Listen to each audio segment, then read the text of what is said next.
Everyone, this is your Yash भैया and welcome to my channel. तो आज हम क्लास 10th के केमिस्ट्री के first chapter chemical reactions and equations को स्टार्ट करेंगे और समझेंगे कि केमिकल रिएक्शन क्या होता है। तो चलिए स्टार्ट करते हैं वीडियो को।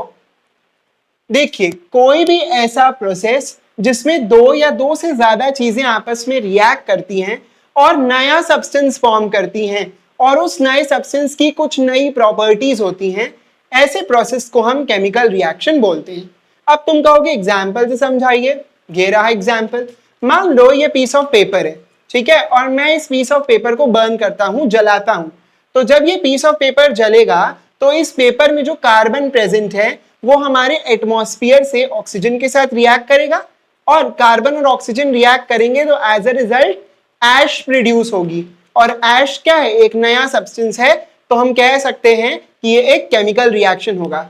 अब यही सोच रहे हो कि मैंने जला के क्यों नहीं दिखाया, तो चिंता मत करो, मैं क्लास में ऐसा कुछ नहीं करने वाला हूँ, ठीक है। बट होगा ये एक केमिकल रिएक्शन क्योंकि दो सब्सटेंसेस के रिएक्ट करने से नया सब्सटेंस ऐश फॉर्म हो रहा है। वहीं मान लो अगर मैं इस पीसेस ऑफ पेपर को और छोटे छोटे पीस में तोड़ने लगता हूँ, टीयर करता हूँ, तो क्या टीयरिंग ऑफ पेपर एक केमिकल रिएक्शन या एक केमिकल चेंज होगा? इसका आंसर है नहीं।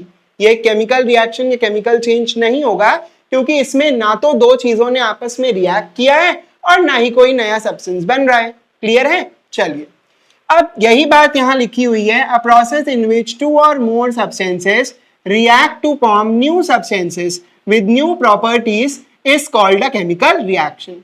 आई होप ये क्लियर होगा।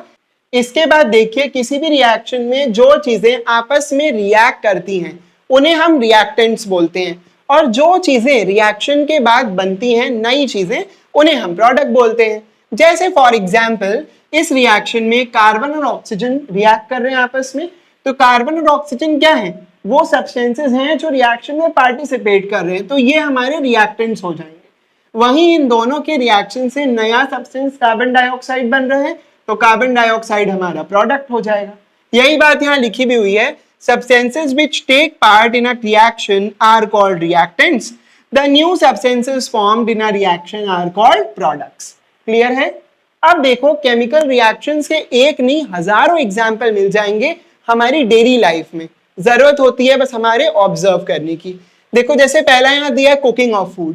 भाई, जब हम फूड को कुक करते हैं तो हम सभी रॉ मटेरियल्स को लेते हैं, उसको गैस पे चढ़ाते हैं और फिर वो टेस्टी डिलीशियस फूड में बदल जाता है। तो बहुत सारी चीजें जो रॉ मटेरियल्स हैं, स्पाइसेस हैं, वो रिएक्ट करके नया सब्सटेंस फूड बना रही हैं।